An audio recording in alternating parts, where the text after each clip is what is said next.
Chapter 9, Act 9, Palem's Tale. Act 9, Palem's Tale, The Tumultuous Heart. Overworld, location unknown. Try to get some sleep, my dear. I don't think you've closed your eyes for nearly 72 hours now. I cannot. There came a loud sigh. If someone held a sword to my throat, I still don't think I could tell them who was more stubborn, you or your godforsaken husband. I swear, it's going to be one of you that does me in someday. And what are you going to tell Amelia and Mid when that happens? That was a joke. Rosa shifted onto her back, gazing out at the spray of stars that was twinkling high above. A few times, she had thought she saw shooting stars, but it could have been the exhaustion that had settled into bones that was making her delusional. It had not been an exaggeration that she had not slept in the time since they had left Baron, and when dawn broke, they would begin their 4th day on the run. Not only did she think she was seeing things, but she could swear she heard what sounded like fireworks coming from Baron's direction earlier, which she knew had to have been impossible, given the circumstances. I'm sorry, Sid. Rosa sat up, massaging her temples with her fingertips before stumbling to her feet. I think I'm going to take a quick bath. That might relax me enough to finally fall asleep, and my tossing and turning won't keep you awake. What? Sid bolted upright. At this time of night? The water is going to be freezing, and you'll catch your death. This really can't wait until morning. Water always helps me think, Rosa said, giving him a cutting glance. Besides, you said the Enterprise would be fixed right away in the morning, right? I don't want to delay our departure. Sid sighed, stroking his bushy white beard, which had only grown wilder in the time they were away. It doesn't matter what you say, I know you're just going to do what you want. But yes, I'll have her right as rain first thing tomorrow. Of all the bad luck to have engine problems now. But at least it's something fixable. I have plenty of agartite on hand. I know you'll have us up and running in no time, Rosa smiled, leaning in to kiss him on the cheek. Sid blushed and waved her away. Get out of here. Save that for Cecil when you see him again. Just don't do anything too wild in front of Theodore. You'll scar the kid for life. Huh? Rosa shook her head, rising to her feet and walking over to the control deck of the Enterprise. She pressed the release for the ramp, and silently drifted away from the ship, her footsteps as weightless as a ghost's. Sid watched as she crossed the moonlit sands that led to the nameless cove he had stashed them away in for the night, keeping his eyes on her form until she was swallowed by the darkness. Although Sid was still a world-class pilot, flying in the dark of night had gotten more difficult with his age, and while he had no problem putting himself in danger, he didn't want to risk Rosa's life, especially being in the sort of situation they presently found themselves in. As a result, he instituted a hard no-flying at night rule, and they would make their progress away from Baron in bite-sized increments during the day. Sid was still not sure about where their ultimate destination should be. He and Rosa had discussed a few options, but always came to a stalemate. Rosa desperately wanted to go back home to Baron in hopes that Theodore had returned with Biggs and Wedge, but things had looked really bad when they left. Sid wasn't sure that now was the right time to return, and the look in Cecil's eyes when they had departed had left no room for interpretation. Keep Rosa as far away as possible. Worse yet, he had heard some disturbing snippets of commentary on the radio he had decided to leave on, in case any of the Red Wings tried to transmit a communication or SOS. Everything he had heard was layered in obnoxious static, but he had gleaned enough that had convinced him that a return to Baron was perhaps too hasty. The word crystal had come up far too often for him to feel comfortable, and the voices he heard weren't any that he recognized. There was no Biggs, Wedge, or even Theodore. At one point, he could even swear he had heard a woman. Sid had made an effort to keep Rosa away from the transmissions, although with the half-functioning state she had been in for the past few days, he doubted she even realized they had a radio on board. He felt a little guilty about keeping secrets from her, but he was terrified at what she might do if she suspected Cecil or Theodore were in any more danger. Her impulsive tendencies had gotten her almost killed on more than one occasion during the war, and nothing in regard to that had changed in the 17 years since. We'll need to stop somewhere, soon, Sid thought as he settled back down in his sleeping bag and closed his eyes. We need news of Baron, then we can figure out how to proceed.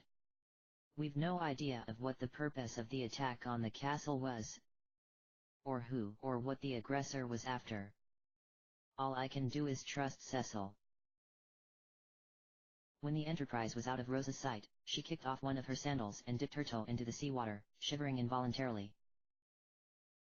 Yikes! Sid was right. That is cold. But the little shock that had riveted up her spine was the most awake she had felt in days, and the rampant humidity of the summer heat had made her feel like she was a walking rag of sweat and dirt. It was too stifling to sleep in the ship at night, and Sid was worried if anyone came upon them that they might be trapped, so they slept semi-hidden away on the deck, or at least Sid slept, while Rosa stared into nothingness. Reluctantly, Rosa kicked off her other sandal, and stepped back into the sea, lifting her gown above her ankles. The chill of the water was biting and made her toes go numb, but she forced herself to stay still until she had gotten used to it. Unraveling her scarf, she dropped it on the beach and began the meticulous process of removing her jewelry, belt, and hair ornaments, depositing them onto the scarf and only leaving on her rose gold wedding band. Finally, she lifted her gown up and over her head, tossing it away and wrapping her arms around herself as she began to slowly descend into the water, tears stinging her eyes as her teeth chattered.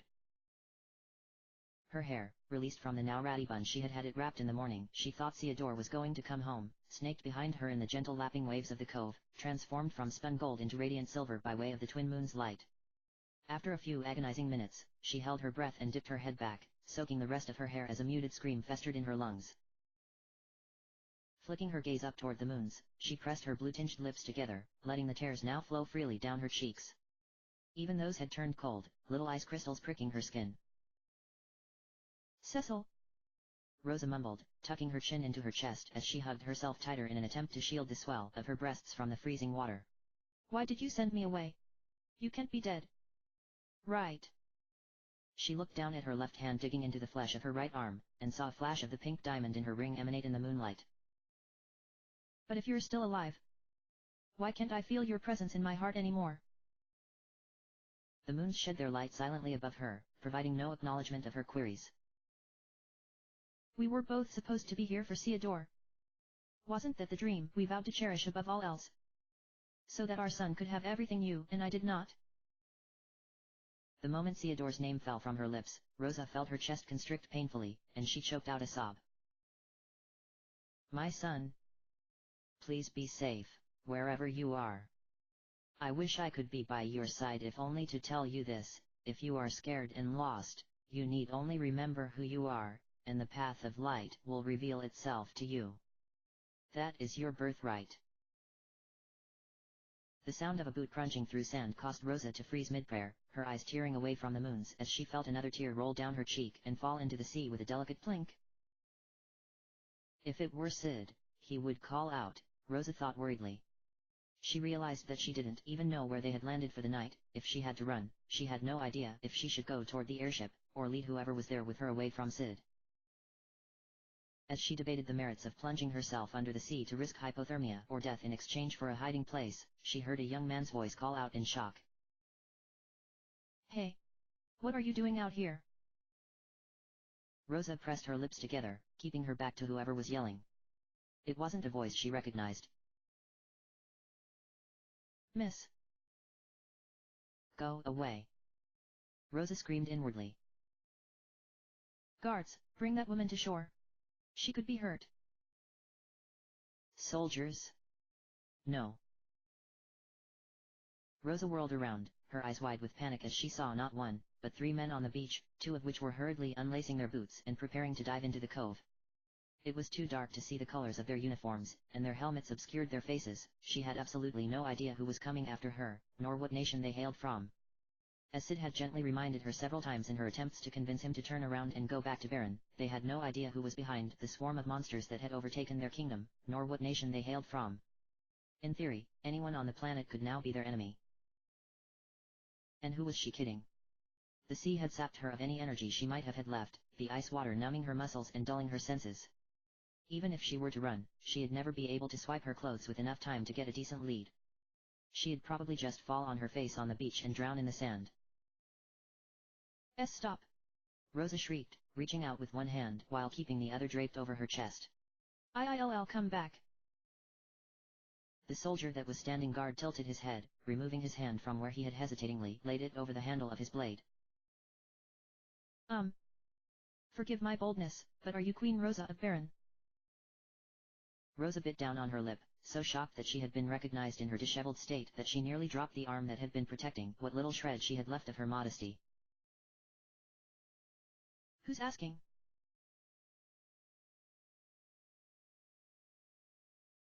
The overworld, northern seas. The day of the moon's return. They just ain't biting, Captain. Stop your whining.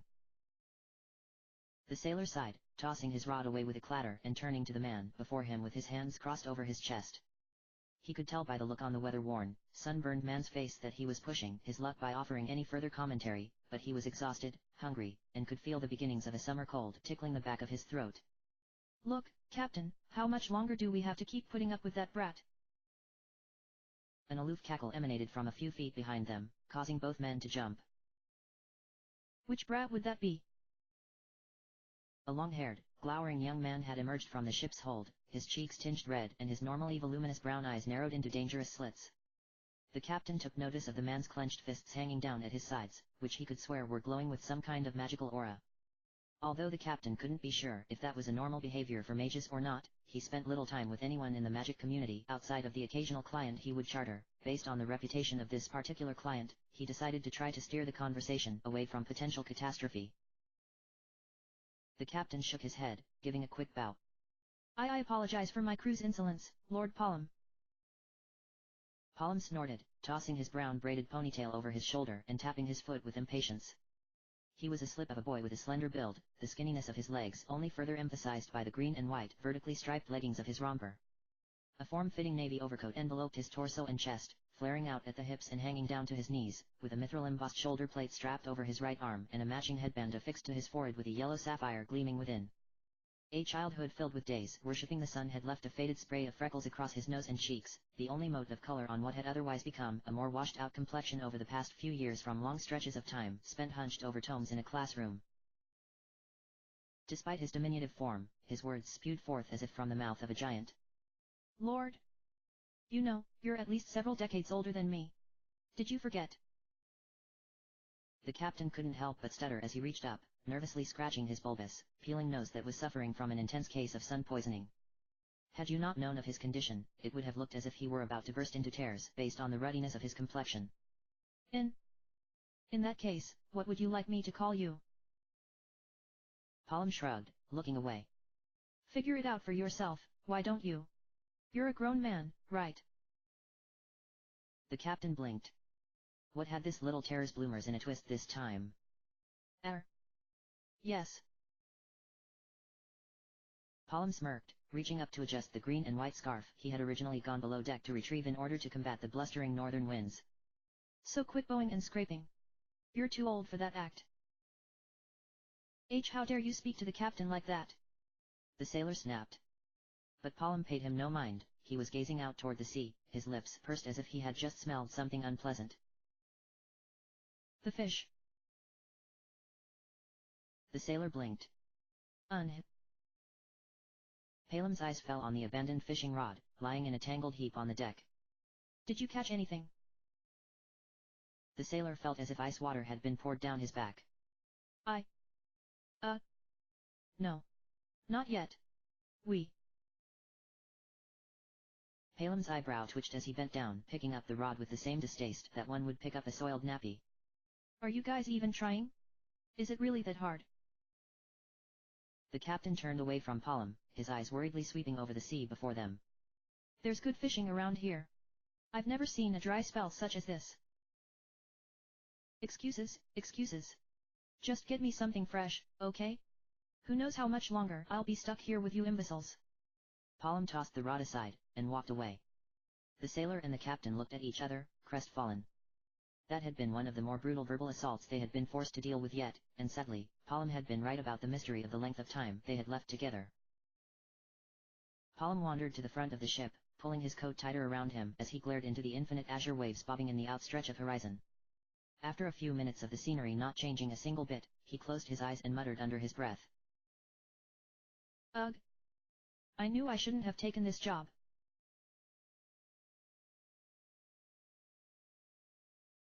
You called for me, Elder? Porum's cheerful voice rang into the prayer dais like tinkling crystal at a wedding banquet. The elder was waiting at the center of the Tower of Prayer's uppermost spire, flanked by Anja and Megan, apprentice black and white mages, respectively, who had been conducting their shift of prayer as part of their spiritual training. The elder glanced over Porum's shoulder, as he so often had to do, and his face fell into a familiar frown. This had become so routine that Porum anticipated what the elder was going to say before he could even form the words. Where is Porum? She sighed. I apologize, elder. I'll go fetch him immediately. She was about to turn and go right back through the door from whence she had come, when Porum stomped in, not so gently shoving her aside. I'm right here. Porum. Where have you been? Porum hissed as she stumbled from being pushed. What? Am I supposed to report every little detail of my life to you? Porum interrupted, mimicking his whiny tone as she spat out his favorite default insult. He glared at her and she returned the favor before whirling around and facing the elder once more. So what did you need, elder? Porum waved to Anja and Megan, who both shot him dirty looks before closing their eyes and returning to their prayers. It's been a while since you've called us up here like this. The elder slowly ran his finger over the spiral at the top of his staff, looking at the twins as he spoke. I have received a request from a certain foreign nation. A request? Porum asked, her voice raising slightly. Porum had not been incorrect, it had been a while since the elder had called them both to the upper spire for a chat. Porum had noticed that whenever discussions were held there, they had tended to be about sensitive missions that the elder had not wanted the other residents and students of the Tower of Prayer to hear and gossip about. Could that mean something big was happening? Another prayer job from some country trying to palm its problems off on others, no doubt, Porum snorted, shaking his head. Porum clenched her fist, turning to glare at him. The audacity of her brother sometimes. Porum. He met her glare with his trademark smirk, which looked as if it were formed by making a slash in his face with a dagger where his mouth was. I'll let you handle this one, Porum. He looked up at the elder, ignoring the holy hell Porum was silently cursing him with by way of her eyes. By the way, elder, have you made your decision yet? About the sage training you brought up? The elder asked nonchalantly. Porum pressed her lips together. Uh-oh. Is Porum sure he wants an audience for this conversation? That's the one. Porum tried to smile, which looked as if it took as much effort as it took a sickly man to lift a 50-pound barrel. The elder shook his head. You are still not ready yet, Porum. Palum's face fell, and for a brief moment, Porum thought she saw tears spring to her brother's eyes. But perhaps it was a trick of the light. When she blinked, the tears had been replaced by a stifling rage. His voice was cool and controlled, despite the shaking in his fingers. Still? When will you actually think I'm ready, elder? Porum. Porum whispered, and he glanced over at her, his shoulders slumping. All right, all right. He looked down, lightly kicking the toe of his boot into some invisible dust. So, what's this request about? The elder continued, as if they had never deviated from the briefing in the first place. This nation wishes us to send a mage in order to train their epops. Porum stepped forward, her hand pressed to her chest. Perhaps it was best that Porum had volunteered her for this project. After all, only one nation had epops, and Porum was quite familiar with how they operated. In fact, she had been part of several epop training sessions already and had gotten very good feedback from those she had assisted. It would be a refreshing change of pace to get away from Porum for a while. They had both been home for a much longer stretch of time than had become their new usual. I would be happy to handle this request, elder. The elder turned to Porum, nodding. Thank you, but I have decided to send Porum this time. The twins blanched, their mouths agape as they both stared at the elder. What? Porum cried. Isn't it normally Porum's job to train epops, elder? Porum protested. It will be your task this time, Porum, the elder said matter-of-factly. Porum bit down on her lip, trying not to cry. What was going on? Had the Trojans specifically asked for the trainer to not be her? What could she have possibly done to offend them? But Porum wasn't ready to give up quite yet. As much as he wanted to get out of the request, seeing the look of shock on his sister's face shook him in a way that he hadn't felt in quite a while. He felt weirdly protective of her in that moment. But what use would it be to send me? I don't know a thing about white magic, and that's what the epops train in, right? The elder turned away, which signaled the end of the discussion. What use you would be depends entirely on you, Porum.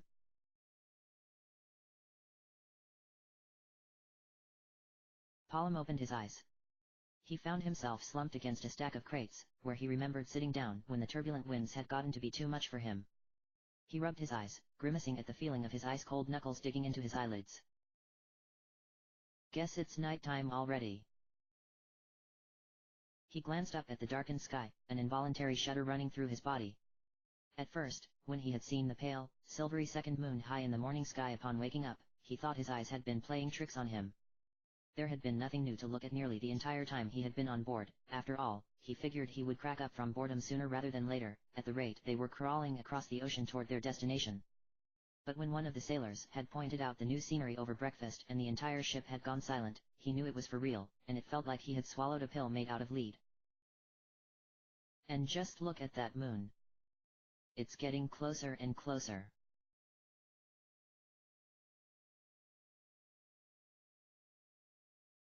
After Palom had been dismissed, grumbling the entire way down the tower stairs about his newly obtained mission, Porom remained behind, staring out of the northernmost window in the spire.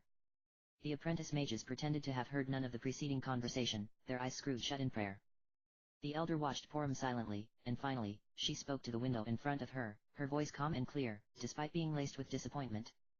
In the reflection of the glass, the elder could see the tears lining her eyes. Elder, why did you send Palom instead of me? He knew, of course, that question was coming. He had raised Porom for the near entirety of her 22 years on this planet, after all. He touched his staff to the floor gently, making his way over to her with slow, deliberate steps. There are some things that only he is capable of, I believe. And what's more? Ugh. He gasped for breath, clutching his chest with both hands as he fell to his knees, the staff falling to the floor with a jarring crash. Anja and Megan's eyes flew open as Porom rushed to the elder's side, pulling him into her arms as her eyes worriedly scanned his transparent face and his constricted pupils, now no wider than a pinprick. Elder! She cried, but he merely shook his head and closed his eyes, taking one drawn-out, rattling breath as his head drooped onto her shoulder, his arms slackening underneath her own. I am fine.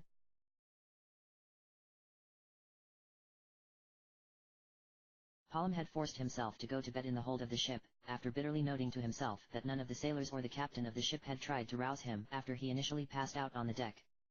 Although the idea of sleeping under the stars had been tempting, now that the twin moon was looming above, shedding its ghostly pale light on every conceivable surface, Palom realized he felt safer inside, although not by much. Even with as much power as he had, he felt vulnerable in the open sea. There would only be so much he could do if disaster did decide to strike. His sleep had been dreamless, but he was awoken by the whispers of the crew that he shared the berth with. Only the captain had his own quarters. Keeping his eyes closed as they spoke, he could hear the scraping of their boots on the floor as they got dressed for the day. Did you hear the report that came through yesterday on the radio? I thought that thing was on its last legs, but then it bleated something out while Captain was in his quarters. If he hadn't been in there, we might have missed it. Yep, I heard. Apparently, a large city fell under monster attack. Couldn't make out the name they were saying, but Captain said it sounded like the report was coming from Troya. If we're close enough to finally start picking up transmissions from them, then we've surely not got much longer to go. He tried to send an outgoing message, but it must not have gone through. A monster attack. Palom inwardly grimaced. There are only so many places in this world that could be described as a large city. My city isn't one of them, so Porom and the Elder are probably safe. But I wonder if this has anything to do with the return of the second moon? What kind of monsters could possibly pose a threat nowadays with people like Cecil, Yang, and Edge running things? After the sailors left, Palom opened his eyes and threw off his scratchy wool blankets, making a face as he reached up to itch his neck. His contemplative state was quickly replaced by agitation. Ugh! I can't stand this much longer. Stumping up to the deck, Palom nearly ran into the sailor that had attempted to berate him yesterday. He was mopping the deck half-heartedly, and Palom could see a large, empty net dripping water in a pile of rope and mesh behind him, meaning that another fishing attempt must have been unsuccessful. Good morning, the sailor said through clenched teeth in an attempt to be pleasant, despite wanting to take the mop and crack it over Palom's head. Did you sleep well? Palom tisked and decided to ignore the question altogether. He didn't care much for small talk in the morning, or ever. He thought about the conversation he had overheard in the berth about picking up a radio transmission from Troya. Are we there yet? The sailor shook his head, and couldn't help but look away, deciding that his splinter-producing, tattered mop was much less painful to focus on. I am afraid not. Why don't you take a walk around the deck? Though I'm sure you're sick of it by now. Palom rolled his eyes and walked away, spying another sailor that was sitting at a crate and breaking into some bread and fruit preserves. Palom knew the bread had to have been well past stale at this point, but he was starving from missing dinner last night, and he knew there wasn't going to be anything else on board except maybe some dried meat and nuts, which he was also sick of. This sailor, who had yet to be a victim of one of Palom's temper tantrums, gestured for him to come over by patting the crate next to him. Palom sat down silently as the sailor broke off a chunk of the bread, handing it to Palom and sliding the jar of preserves over. As Palom reluctantly slathered the bread with the chunky, blood-colored fruit to soften it up, the sailor swallowed what was in his mouth and gazed up into the gold and pink morning sky, where the twin moons were waiting, refusing to sleep even with the sun's imminent return.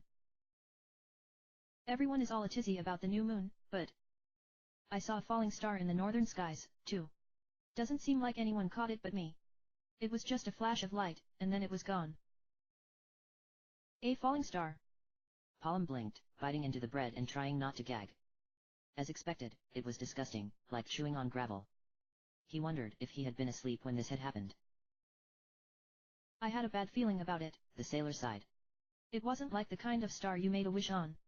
I know it sounds crazy, but I could almost sense the malice that was propelling it forward. I wonder if it ended up landing anywhere or if it just burned out. Palom finished his meal, and didn't bother thanking the sailor for the bread when he stood up to move on. He had been mulling over the possible connection of the falling star with the monster attack when he had spotted the captain climbing down from the crow's nest. Palom sauntered over to him, roughly jabbing his finger into the captain's fleshy shoulder from behind and making him jump from both the pain of his ever-present sunburn being disturbed and the surprise of being snuck up on. Captain? Palom began, and the man whirled around, his face twisting in abhorrence when he saw who it was. Yes. Palom placed his hands on his hips, his brows knitted. I seem to remember you convincing me that this trip would take no more than a week. The captain's eyes flitted back up to the crow's nest. Palom wondered if he was thinking he should have just stayed up there, or if he was contemplating throwing himself from it. Finally, he looked back at Palom, giving a small shrug. Yes. Palom could feel his back teeth starting to grind. And how long has it been since we departed from Mysidia? The captain tilted his head. Where exactly was the boy going with all this? About a month now, I suppose. Palom laughed bitterly, shaking his head. I guess there's nothing much I can say, given that our compass is broken, as well. The captain frowned. That it is, sir. He recalled the unfortunate day they had made that discovery. They had just weathered a brutal storm, one that had been powerful enough to blow them off course by what they had thought was a few days. But when one of the sailors had gone to retrieve the compass, it was discovered to be destroyed. One of the sails of the ship had crashed down during the storm and had crushed it, along with their radio and some other supplies. The sail itself had been enough of a loss to slow them down, but even after the crew had worked diligently to repair it over the days following the storm, the loss of the compass meant that they had no idea of what direction they were bobbing along in, and had to rely on the position of the stars at night, when they could be properly seen. They had had very few clear nights on their journey, and the days had soon stretched into weeks. But you're all supposed to be sailors, aren't you? Palom cried, and the captain, entirely beaten down at this point, merely nodded. More or less. Then shouldn't you be able to do something about this? I mean, come on. The captain sighed, throwing his hands in the air. I am sorry about this, my lord. What more do you possibly want me to do at this point? Apologize for wasting my time, for starters. Palom glared. The captain whirled around, grumbling, and began to approach the wheel. Palom huffed, pushing his stubborn bangs out of his eyes and wondering how long he should wait before releasing another verbal tirade. He knew that venting his frustrations wouldn't actually solve anything, but his logical side went out the window whenever he encountered a situation for which his magic expertise could not find him way out of. Those situations were few and far between, so when they happened, they hit him like a ton of bricks. The captain suddenly gasped, raising his hand. Wait. Up ahead. Look. Palom approached the wheel, narrowing his eyes. I'm not falling for that again, Captain. Last time you told me to look at something, it ended up being a piece of garbage floating in the ocean. No, no. The captain shook his head and stepped aside from where a scope was installed next to the wheel, gesturing for Palom to come over. There it is. The Cape of Troia. Palom raised an eyebrow and approached the scope, bending down slightly to take a look. Sure enough, in the distance, he could see a stretch of green, and a tall, white tower rising from beyond. What's that? Palom blinked, pulling back. He wasn't exactly an expert in world geography, but he hadn't remembered any structure like that ever being in Troia. He had thought that the Trojan continent had mostly been covered in forest, with the castle and village being the only populated areas. After dealing with the Tower of Babel nearly 15 years prior, when he and his sister had joined Cecil in the pursuit of the mysterious doppelganger that had taken on Rydia of Mist's form, Palom had gotten enough of a taste for creepy towers to last him the rest of his days, but he had a feeling that somehow, he would be seeing that tower again. He felt drawn to it, like something or someone was inside, waiting for him. It was less than an hour later that they had finally reached the shore, and the crew worked as swiftly as possible to prepare the ship so that Palom could make his way ashore. It took Palom no time at all to gather what few belongings he had brought with him, which mainly consisted of a knapsack packed with medicines and his rod. Finally, one of the sailors called down to the hold that it was safe to board, and Palom surfaced for the last time, pressing his lips together as he cut one last glare at the men who had been his sole companions for the past month. He hadn't realized it until now, but in his painful trial of boredom and irritation, he found that he desperately missed Porum. At least arguing with her would have broken up the seemingly endless days, and she would have some intriguing thoughts about the return of the moon, of that he was sure. He was going to make it a point to do whatever he needed to do in Troia as quickly as possible, and then haul himself back home tout de suite. I am so sorry that it took this long, my lord, the captain said as Palom approached the gangplank. Palom tossed his knapsack over his shoulder, and looked past the captain to the scenery that was spread before them. There was the White Tower. It had to have been close to 7 stories high, and was surrounded by a brick wall with a stretch of stairs that took you to the entrance, tightly sealed shut with 2 massive wooden doors. Beyond the tower was a swath of deep green forestry, split by the Trojan River that ran all the way through to the kingdom of Troia proper. From where he was standing, Palom could barely make out the very highest towers of the castle against the silver-tipped mountain range in the distance, and the village itself was completely obscured by the surrounding trees. Aren't we still quite a ways away from Troia? Palom blinked. If you cross the western bridge and go north from there, you'll find a forest with chocobos. You can then cross the river on a chocobo, and you'll arrive in Troia in no time. One of the sailors offered. It was the one who had shared breakfast with him. Palom took a deep breath. He supposed that even the crew couldn't magically find a place for the ship to dock that was actually near Troia, given that the kingdom was either surrounded by mountains or trees. Fair enough, he relented. Please be careful, my lord, the captain frowned. We'll be replenishing our supplies and preparing for the journey home. When you are ready to return, just give the word and we'll depart. Palom crossed his arms. Is that all? The captain frowned, shaking his head. I am truly regretful for the delay. Palom stepped onto the gangplank, his back to the crew as he let out a soft laugh. You don't have to kiss up to me like that. How old are you again? The captain shrugged. Sorry. Palom looked down, clenching the strap of his knapsack as he bit his lip. The heavy feeling in the pit of his stomach had started to manifest itself again, like his body was trying to forewarn him about leaving the ship. When he closed his eyes, he briefly saw a flash of pink the same color as the sunrise. He wondered if Porum was thinking about him. Maybe it was she who was broadcasting caution all the way from Mysidia. It had always been his sister who had been his guiding light on these journeys, the quiet, needling voice he had constantly tried to stomp out because he couldn't hear himself think. With the sinking realization that he may not actually return to the ship when this was all over, Palom plastered a smile on his face and decided to leave the crew with as decent an impression of him as he could manage. He turned, raising his hand in a wave and tossing his head back so that his hair fell away from his eyes. Well, see you later. The crew raised their hands to his retreating backside, trying to contain their grins and cheers for after he was far, far away. Farewell, my lord. Following the instructions he had been provided, Palom soon found himself at the promised chocobo forest, a small cluster of trees by a bend in the river that was filled with leafy vegetables, greens, and plenty of tri-pronged footprints imprinted in the dirt and mud. A family of chocobos was resting in a sunbeam that had broken through the tops of the trees, and they all opened their eyes and turned to stare warily at Palom as he approached. Hey! Palom whispered, keeping his rod hidden behind his back as he walked. He had never been what anyone would call athletic, so chasing a chocobo wasn't going to be an option, but it didn't matter. He had mastered his own technique for catching the giant birds to ride on when he was a child, and it had never failed him once. Before the chocobos could rise and run away, Palom brandished his rod and cried stop. The time magic caused the gem at the top of his rod to turn a hazy purple, and the chocobo in the center of the herd froze, its eyes wide. The rest of the chocobos got up and fled, but Palom was able to stride over to the frozen chocobo, hop on his back, and get himself comfortably settled. After a few moments, the spell broke, and the chocobo shot up in surprise, looking around and snorting as it fluttered its wings, making Palom bounce on its back. Ha! Caught you, chocobo!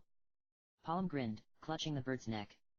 He thought back to when he and Porum would sneak away to the chocobo forest on the southern tip of the Mysidian continent and race each other for hours, all unbeknownst to the elder. Some days, they would even be brave enough to race around the base of Mount Ordeals, which had been the closest they had ever dared to get to the mountain prior to Cecil Harvey blowing into their lives like a hurricane.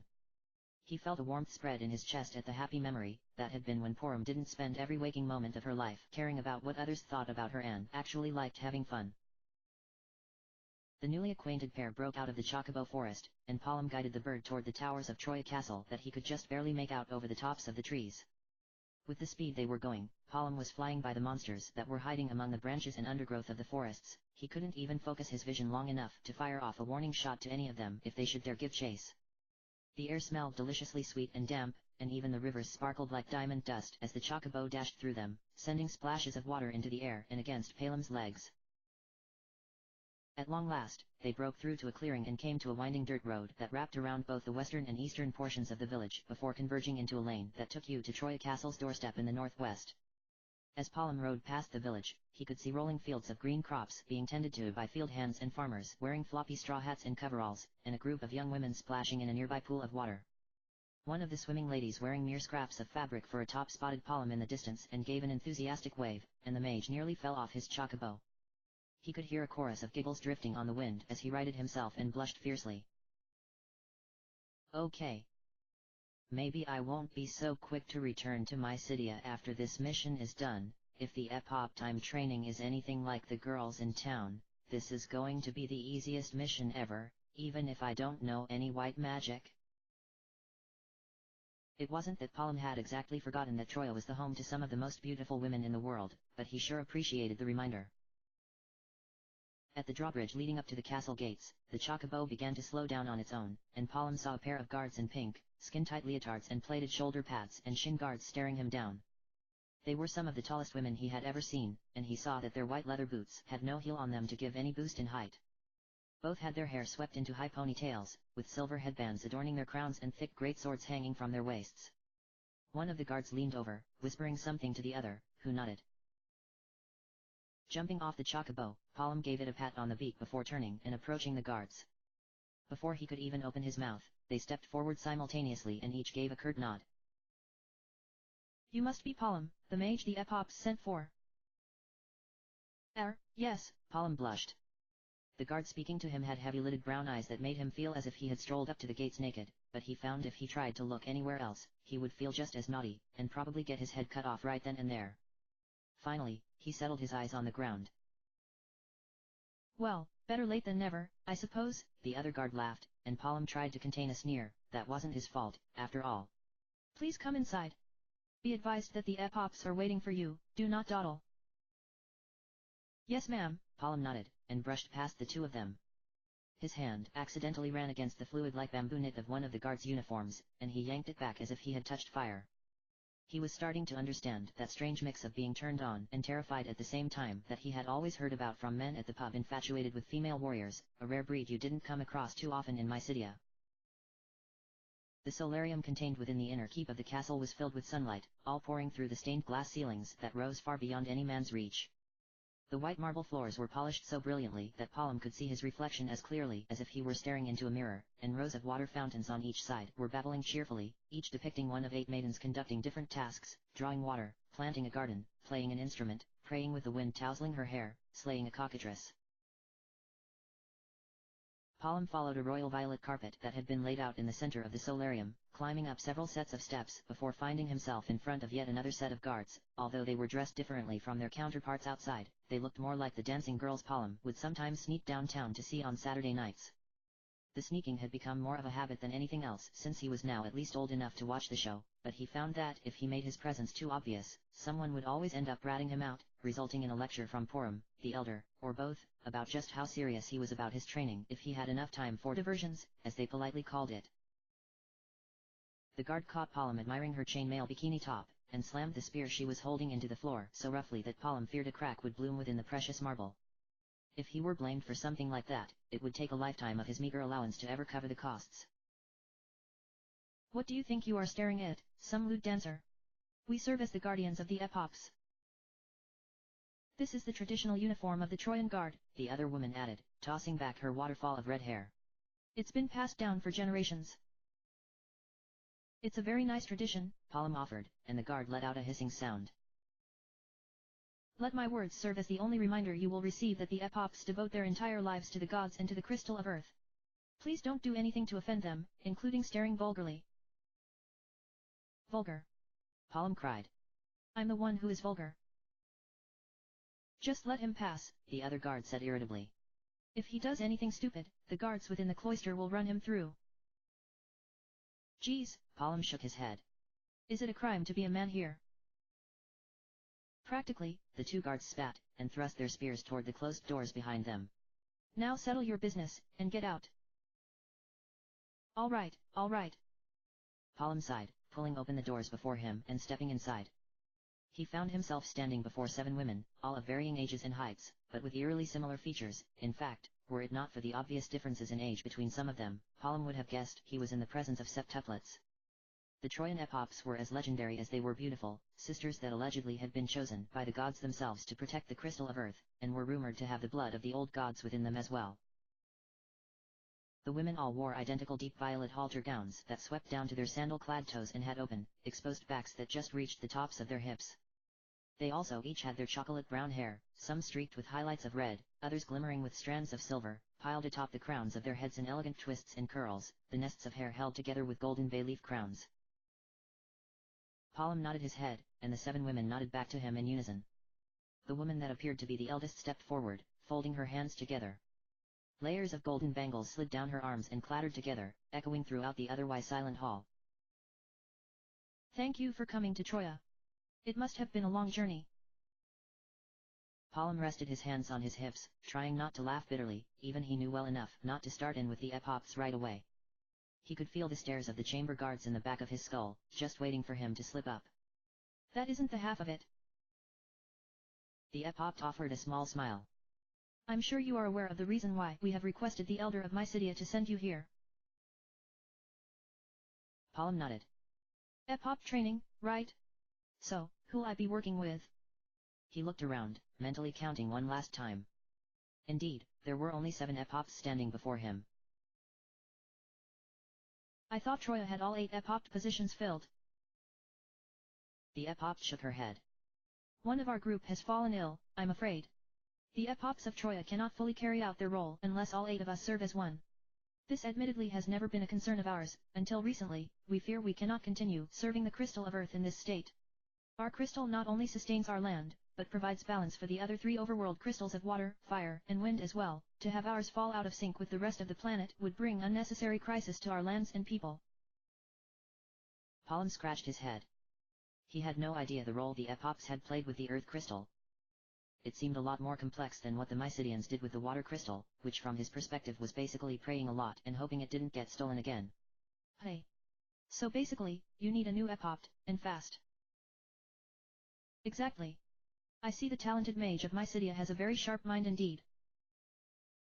Palm tried not to beam at the compliment. He heard similar sentiments quite often, but it meant something entirely different when it was coming from the leader of a nation. So, who will it be? The epoch raised her chin, staring at the doors Palm had come through. Please enter, Leonora. The guards standing near the doors pulled them open, and standing in the threshold was a young woman, who was already bowing low to the ground. As she lifted her head, she focused her gray and green flecked eyes on Palm, who found himself not able to look away. There was something deeply haunting about the power coursing within, like he was watching a pot of boiling water with the lid vibrating precariously, about to be blown away by the bubbling pressure underneath. Her ash-blonde hair was swept into a high ponytail that hung past her shoulders, her chin-length bangs brushed over her forehead and falling down the side of her cheek in soft waves. Fastened upon her head was a seafoam green mitre, trimmed with delicate white lace and secured with a silver and amethyst pin that wrapped behind her left ear. Her petite frame was drowned in vestments in various shades of mint and blue, the sleeves of her robes so long that they hid her hands, which were clutching a silver rod adorned with a ruby orb. The silk layers of her gown and her robes cascaded beyond her feet, so as she stepped forward to approach the epops, it appeared as if she were gliding on a cloud of lace. The skirt of her gown faded from pale blue to a green and yellow gradient, the scalloped edging of the skirt spreading around her like a blooming flower. She arched one curved brow as she looked away from Palom, taking her place next to the elder epopt and reaching up to gently detangle a dangling emerald earring that had gotten caught in her hair. Palom could see how violently her hand was shaking underneath her sleeve, and knew that she had to be utterly terrified. If she stood up there too much longer, she was going to shatter like a glass ornament. Her pale lips were nearly as white as the rest of her face, and her eyes were so wide, they could have taken in the entirety of the ocean Palom had just escaped from. This girl is a mess, Palom thought to himself. Her eyes say one thing, but her body betrays her complete lack of confidence. He marched right up to her, tilting his head as he took one last look at what he had to work with. She brought her rod closer to her chest, but managed to lock eyes with him once more. As soon as she did, Palom shook his head. Yeah, this one is definitely in need of some training. Leonora blinked, biting her lip. What? Did I offend you? Palom smiled coolly. She slowly shook her head, her voice cracking as she whispered. No. The epopt gently rested a hand on the girl's shoulder, and Palom watched as Leonora seemed to completely transform just from the epopt's touch. Her hunched shoulders dropped, her cheeks flushed with color, and the shaking regressed to a slight tremor. Leonora permanently relocated to Troya about 8 years ago. She immediately showed interest in joining the epops and has distinguished herself in service ever since. In recognition of her talents, we wanted to nominate her to the vacant position. Palom shook his head. All right. Enough introduction. If she was that talented, then why would she need training in the first place? He glanced at Leonora, who was now staring at him with trepidation. How can you say you have talent if you can't even become an epopt without someone drilling things into you? Leonora was stunned into silence, and the epopt cleared her throat. Well, you see. Besides, isn't it your job to train this girl? Palom interrupted. The epopt inhaled sharply, pressing her lips together. Suddenly, Leonora took a step forward, and before anyone could stop her, reached up, bringing the back of her hand across Palom's cheek with a loud crack. The entire chamber fell silent, and Palom could swear he even heard the fountains outside stop running. Leonora lowered her arm, taking a deep breath. Before her hand could be swallowed back into her billowing sleeve, Palom noticed that her fingers were so delicate and white that they could have belonged to a doll, and yet they had hurt like hell.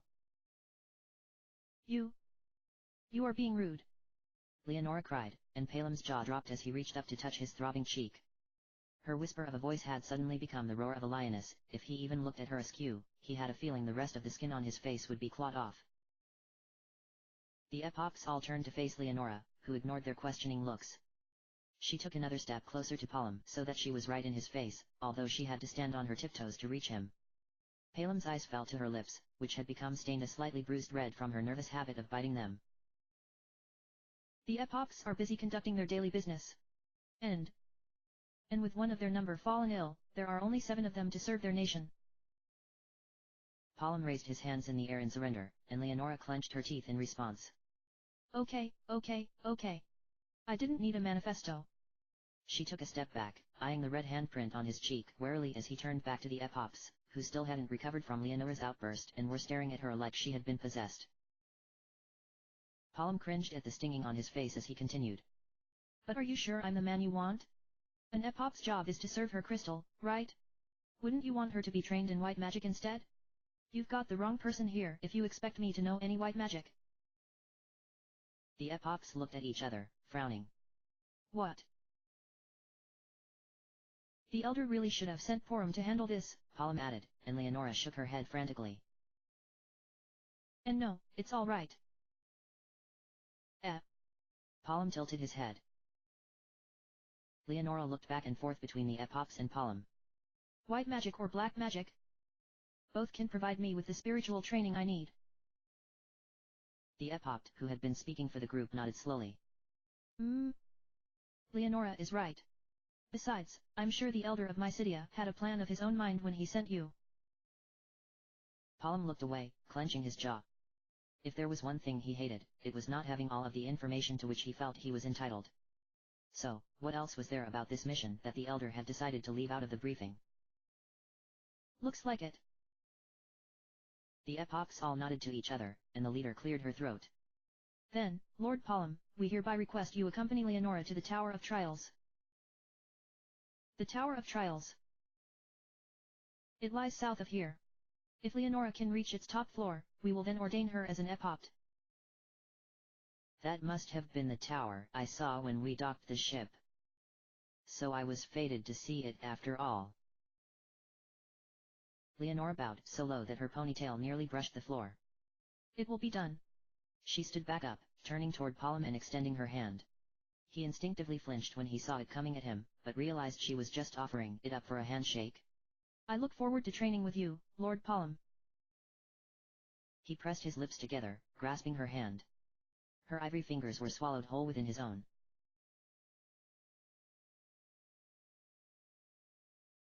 It was good of you to think of securing a chocobo for our journey. Well, it would seem like you need one to get anywhere on this damn continent. You have something to say about every little thing, don't you, Lord Palm? Palm sighed. They were passing the village once more, and he could see the girls who were swimming still out and about, splashing each other and laughing. Leonora followed his gaze, a small smile on her lips. She was sitting behind Palm on the chocobo, taking care to only hold the edges of his coat, and had remained silent their entire trip out of the castle, up until now. Those girls are all training to be Epops too, you know, she said. Palm flinched and tore his eyes away, staring straight ahead at the forest that was about to engulf them. What girls? Leonora giggled. The ones over there waving to you. Palem's head whipped around so quickly that the chocobo was nearly jerked into a different direction. Leonora covered her widening smile when Palm saw that she had been bluffing. The girls hadn't been paying attention to them at all, they were much more occupied by whatever game they were playing.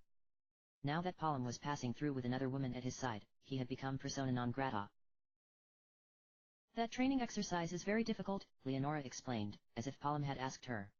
You are to sit in a cold pool of water just until the moment where you feel as if your heart were about to burst. It's supposed to sharpen your meditation skills. And I guess you passed if you're here now, taking the final exam, so to speak. Yes, Leonora nodded. But be rest assured, most of the other trials do not involve bathing suits. Of course, Palm shook his head. It's a silly assumption to make when your Epopt Guardian Corps wear chainmail bikinis. Leonora blinked. Hmm. No one can possibly be this naive, Palm thought, gazing up at the ever-watchful twin moons. It's going to be a long day.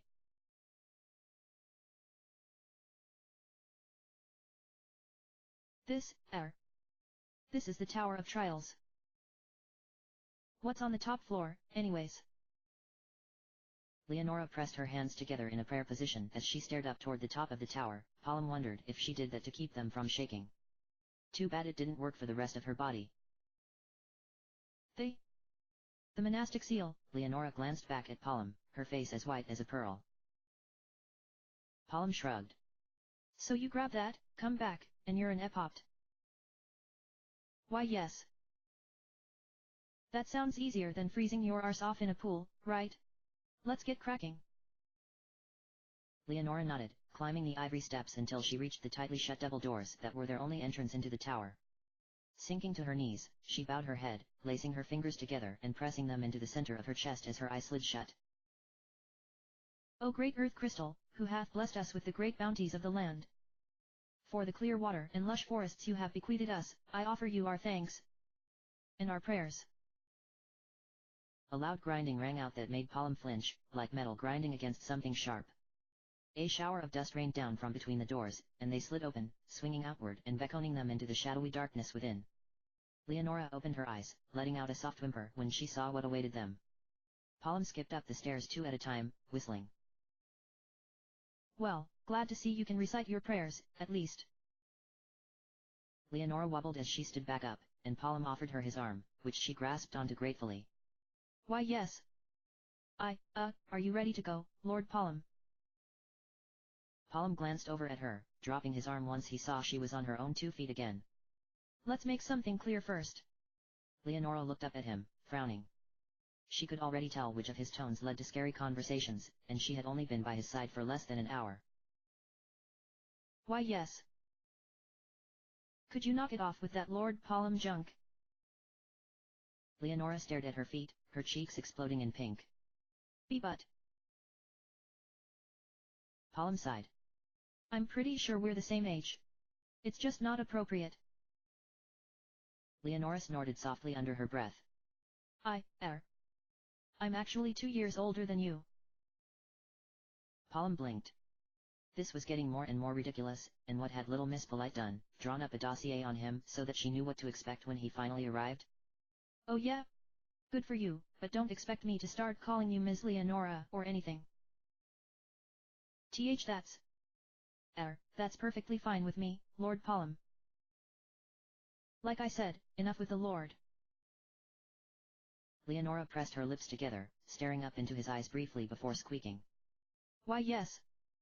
Yes, P. Palom. Palom shook his head. That's better. I guess. As they shuffled through the tower's entrance, Leonora took one glance behind them, and Palom realized she was staring up at the twin moons, the grays of her eyes darkening and teeming with gloom. Without looking away, she half whispered to her new teacher. P. Palom. Did you hear about the monster attack? Hardly, Palom frowned. Just third-hand information from a botched radio transmission. What do you know about it? Not much myself, Leonora shook her head. But I heard the Epops talking about it last night. They say that it was Baron the monsters targeted, and no one has heard from the royal family since. End of chapter.